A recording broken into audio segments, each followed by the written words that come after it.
வாழ்க வையகம், வாழ்க வையகம், வாழ்க வளமுடன். குரு வாழ்க, குருவே துணை. குருவின் மலரடி போற்றி. சிந்தனையை, உடல் நலத்தை சீரமைத்து உய்வித்த குருவே வாழ்க. தியானமே யோகம், யோகமே ஞானம். தமிழ் ஆனந்த யோகம். வாழ்க வளமுடன். இன்றைய சிந்தனை தலைப்பு 4 வகை மார்க்கங்கள். மார்க்கம் என்ற வார்த்தையை இப்பொழுது நாம் எப்படி பார்க்கிறோம் என்று சொன்னால், வழித்தடம் என்பதை மார்க்கம் என்று நாம் பயன்பாட்டில் உணர்ந்து கொள்கிறோம். அதாவது ஒரு இடத்திலிருந்து இன்னொரு இடத்திற்கு அல்லது ஒரு ஊரிலிருந்து மற்றொரு ஊருக்கு செல்லும் பாதை என்பதை மார்க்கம் என்று நாம் புரிந்து கொள்கிறோம்.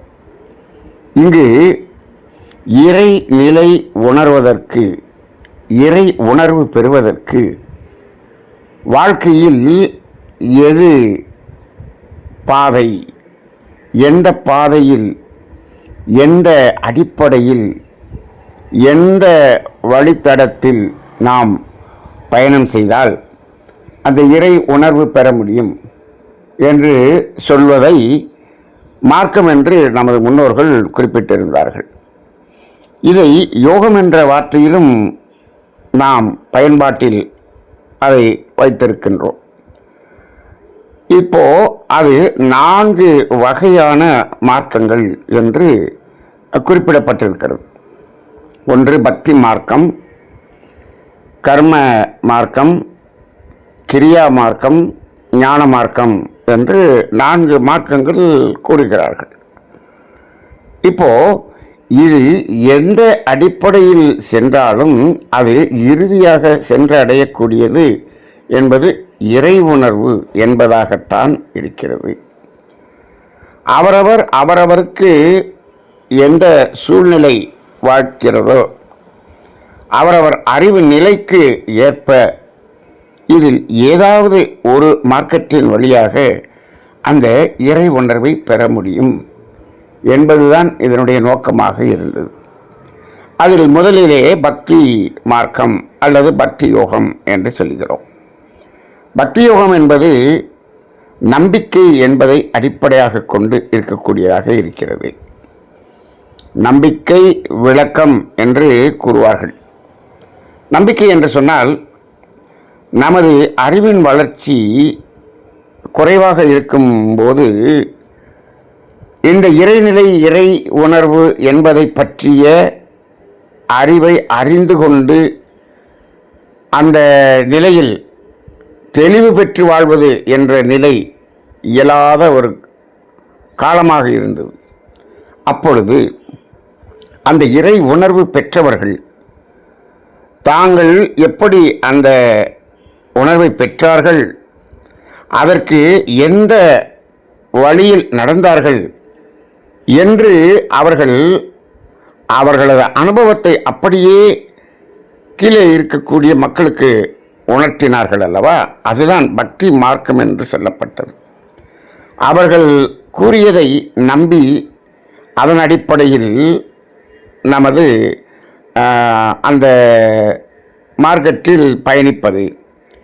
இது பக்தி மார்க்கம் என்று சொல்லும் பொழுது இறை வழிபாடு என்பது இதில் தான் வருகிறது. நம்பிக்கை, ஒரு இறைவன் என்ற உருவத்தை அவர்கள் கொடுத்து அதற்கு அவர்கள் கூறிய அந்த விளக்கங்களை அடிப்படையாக இவர்கள் மனதில் நம்பிக்கை என்ற அடிப்படையில் வைத்து சரணாகதியாக அந்த இறைவனிடம் சரணாகதி அடைவது என்பது இதனுடைய நோக்கம். அதன் அடிப்படையிலே, இந்த நம்பிக்கையின் அடிப்படையில் ஆசையூட்டியும் அச்சமூட்டியும் அறத்தை அவர்கள் நடைமுறைப்படுத்துவது போல் வைத்தார்கள். இங்குதான் இந்த சொர்க்கம், நரகம் என்பதெல்லாம் உருவானதாக இருக்கிறது. அப்ப முடிவாக அறம் என்பதில் வாழ வேண்டும், இறுதியாக இறைவனை சரணாகதி அடைய வேண்டும் பக்தியிலே. இதற்காக அந்த பஜனை பாடுவது, பக்தி பாடல்கள் பாடுவது, ஸ்லோகங்கள் சொல்வது, இது போன்ற ஒரு நம்பிக்கை வாய்ந்த சடங்குகளும் அதில் இருந்தது. சரி, அடுத்தது கர்ம மார்க்கம், கர்மயோகம். கர்மம் என்றால் செயல். இப்போ கர்ம மார்க்கம் என்று சொல்லும் பொழுது நமது செயல்களை ஒழுங்குபடுத்தி செயல் மாற்றம் செய்து அந்த இறை உணர்வை பெறுதல். செயல் மாற்றம் செய்து என்று சொன்னால் செயல் கர்ம யோகம், அதாவது நாம் செய்யக்கூடிய செயல் ஒரு யோகத்தை, இணைப்பை கொடுக்கக்கூடியதாக அமைய வேண்டும் என்பதுதான். அப்படி என்றால் இதில் எப்படி புரிந்து கொள்ள வேண்டும் என்று சொன்னால், இப்போ நமக்கு எந்த இணைப்பை கொடுக்க வேண்டும்? நமது ஆன்மாவுக்கும் அந்த இறைவனுக்கும் ஒரு இணைப்பு கிடைக்க வேண்டும், இவ்வளவுதானே.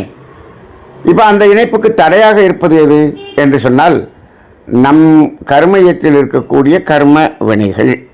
சரி, அந்த கர்ம வினைகள் நீங்குவதற்கு என்ன செயலை செய்ய வேண்டுமோ அந்த செயலை செய்து அந்த செயலின் மூலமாக இந்த யோகத்தை அடைவது என்பது கர்மயோகம் என்று ஆகிறது.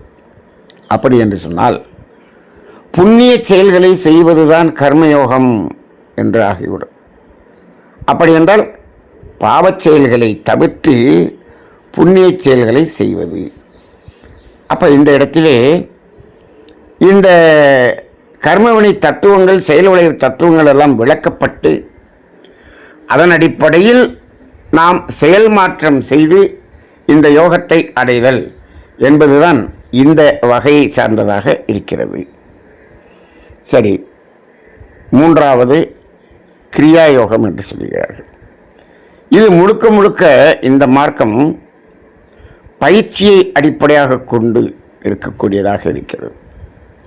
பயிற்சி என்று சொன்னால் இதில் மூச்சு பயிற்சி என்பதுதான் முழுமையாக இங்கு பயன்பாட்டில் இருந்து வந்திருக்கிறது. மூச்சின் மூலமாக, மூச்சை கவனிப்பதன் மூலமாக நாம் அந்த இறை உணர்வை பெற முடியும் என்பது இதன் நோக்கம். இது எதை அடிப்படையாக கொண்டு இருக்கிறது என்று சொன்னால் இந்த நாடிகளை அடிப்படையாக கொண்டு இருக்கிறது.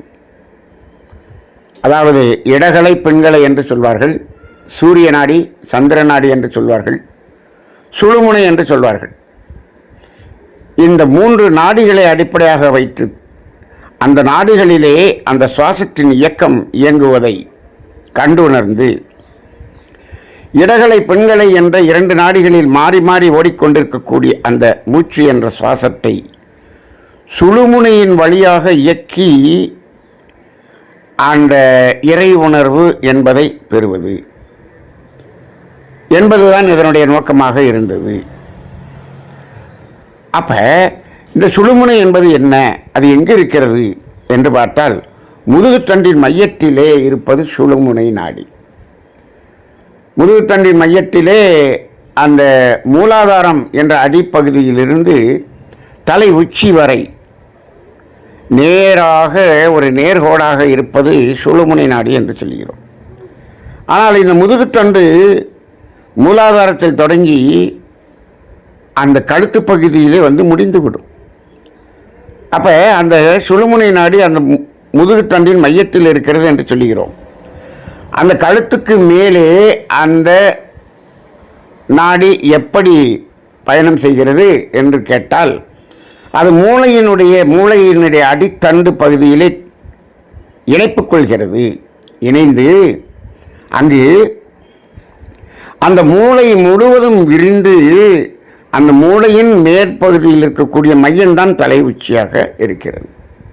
அப்படி என்று சொன்னால் இந்த சுழுமுனை நாடியின் வடிவம் எப்படி இருக்கிறது என்று சொன்னால் ஒரு தென்னை மரம் அல்லது பனை மரம் போன்ற ஒரு காட்சி. இந்த முதுகுத்தண்டு என்பது அந்த மரத்தின் தண்டாகவும், இந்த மூளை என்பது அங்கு விரிந்திருக்கக்கூடிய அந்த பனை ஓலையின் மடல்களாகவும் பார்க்கின்றோம். ஆக இதை இன்னும் சொல்லப்போனால் இந்த எலும்பு முதுகுத்தண்டின் மையத்திலே மஜ்ஜை, அந்த மஜ்ஜைக்கு மையத்திலே சுழுமுனை நாடி. இப்போ இந்த எலும்புக்குள்ளாக இருக்கக்கூடிய மஜ்ஜை என்பதை நேராக அந்த மரத்தின் தண்டாக பார்த்தோம் என்று சொன்னால், இந்த மண்டை ஓட்டுக்குள்ளாக இருக்கக்கூடிய மூளை என்பதும் ஒரு மஜ்ஜை தானே. ஆக இந்த மூலாதாரத்திலிருந்து இந்த மஜ்ஜையின் மையத்தின் வழியாக சென்று இந்த மூளையின் மூளை என்ற அதாவது மஜ்ஜை அதனுடைய மையத்திலே உச்சி வரை செல்கிறது என்பதுதான் இந்த சுழுமுனை நாடி. இந்த சுழுமுனை நாடியில் சாதாரணமாக மூச்சு பயணிக்காது. இது அந்த இடகலை பெண்களை என்ற 2 நாடிகளில் தான் ஓடிக்கொண்டிருக்கும். ஏனென்று சொன்னால், நம்ம கர்மவினை இருக்கும் வரை அது தாய் தந்தை இருவருடைய கர்மவினை பதிவுகளின் அடிப்படையிலே இந்த 2 நாடிகளில் மாறி மாறி ஓடிக்கொண்டிருப்பதுதான் சாதாரண நிலை. கர்மவினை குறைய குறைய குறைய அதை தூய்மை செய்ய செய்ய செய்ய இந்த சுவாசம் இந்த சுழுமுனை நாடியில் பயணிக்க ஆரம்பிக்கும். ஆக இந்த கர்மவினை தூய்மை செய்யக்கூடிய செயல் மாற்றங்கள் ஒரு பக்கம் நடந்து கொண்டிருக்கும் பொழுது, இந்த சுழுமுனை நாடியிலே அந்த சுவாசத்தை மேலும் கீழுமாக இயக்கி இயக்கி இயக்கி ஒன்று இப்படி எடுத்துக்கொள்ளலாம், அல்லது இந்த சுழுமுனை நாடியில் அந்த சுவாசத்தை இயக்கி இயக்கி பழக பழக பழக அங்கு செயல் மாற்றங்கள் நடைபெற்று அந்த கர்மவினையெல்லாம் தூய்மை செய்யக்கூடிய அளவில் அவை விளைவுகளாக வந்து நம்மிடமிருந்து விலகிச் செல்கிறது என்ற அடிப்படையிலும் இந்த கிரியா யோகம் என்பதனுடைய அந்த மார்க்கம் என்பதனுடைய பயணம் தொடர்கிறது. ஆக இது மூச்சை பயன்படுத்தி மூச்சின் மூலமாக செய்யக்கூடிய ஒரு சாதனையாக மார்க்கமாக அது அமைகிறது. சரி, அடுத்து ஞான மார்க்கம். ஞான மார்க்கம் என்பதுதான் ஒரு உச்சகட்ட நிலை. ஞானம் என்பது ஒரு புரிதல். புரிதல் என்றார். புரிதல் என்று சொன்னால் உண்மையை உணர்தல், உண்மை உணர்வு பெறுதல், இதுதான் ஞான மார்க்கம். இதை விளக்கத்தின் அடிப்படையில் இந்த இறை உணர்வு பெறுதல் என்று சொல்லலாம். அப்படி என்று சொன்னால் இறைநிலை என்றால் என்ன?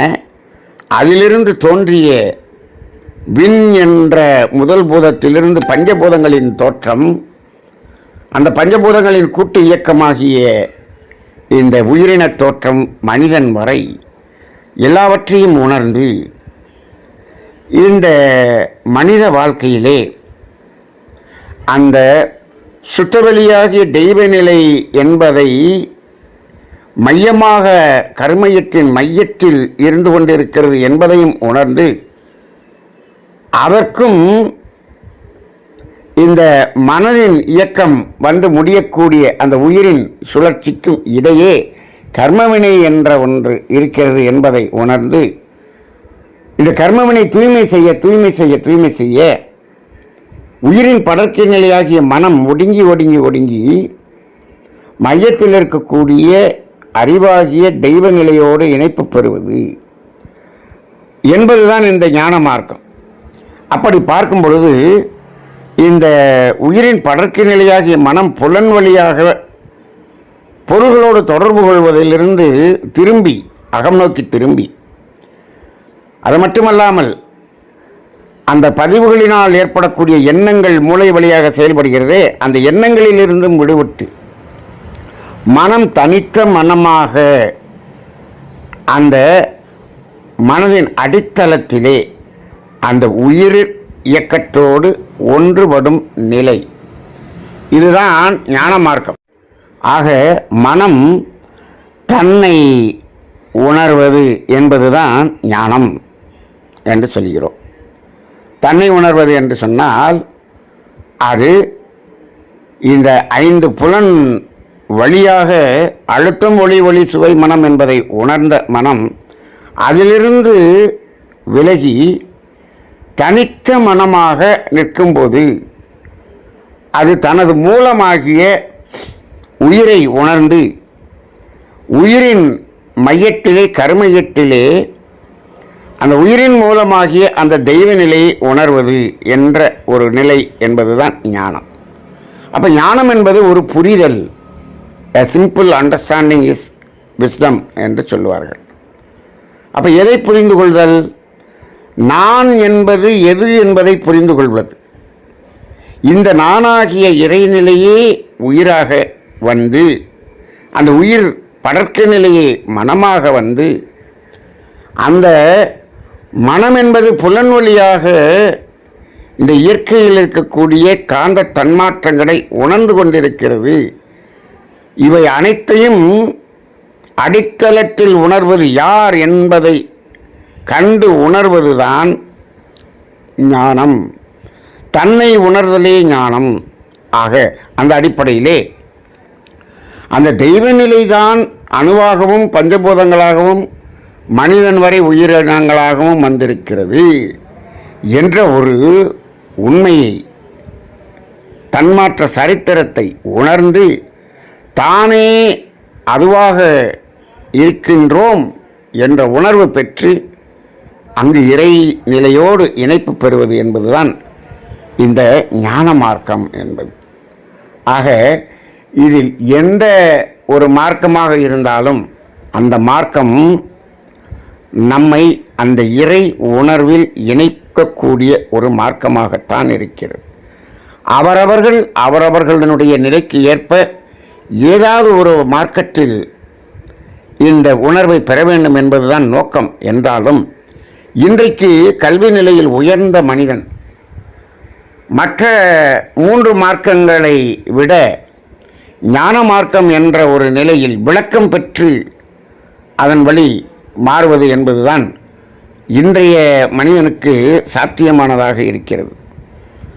ஆக இன்றைய மனித நிலையில் இந்த கர்ம யோகமும் ஞான யோகமும் ஓரளவுக்கு இன்று இந்த விளக்கம் பெற்று வாழக்கூடிய இந்த அறிவின் உயர்நிலையில் இருக்கக்கூடிய சமுதாயத்துக்கு பொருந்துவதாக அமைகிறது என்ற அடிப்படையிலே கர்ம மார்க்கம் ஞான மார்க்கம் இந்த இரண்டையும் சமுதாயத்தில் அதிகமாக எடுத்து சென்று மனிதனிடம் செயல் மாற்றத்தை உருவாக்கி அங்கு இறை உணர்வு பெறுவதற்கு அனைவருக்கும் உதவுவதே நமது தமிழ் ஆனந்த யோகத்தின் தலையாய ஒரு நோக்கமாக இருக்கிறது என்பதை உணர்ந்து இதை நாம் அனைவருக்கும் பகிர்ந்து அனைவரையும் இந்த மார்க்கங்களிலே பயணிக்க உதவி செய்வோம். வாழ்க வளமுடன்.